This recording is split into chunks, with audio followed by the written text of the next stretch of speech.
Hey everyone, ever wondered how to find those archived emails in Gmail?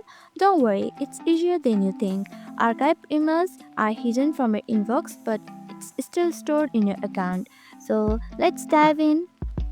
First, open your preferred web browser, type in gmail.com in the address bar, and log in to your Gmail account. Once you are logged in, you'll be in your home page. You can see your inbox here.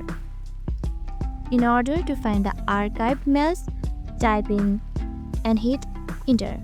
This will show you all emails including the archived ones. From here, you can select or choose the one you want to delete like this. You can delete it from here. You can also choose the time range like this. You can also click the all mail folder on the left sidebar. Here, click on more and click on all mail. This shows every mail in your account including the archived ones.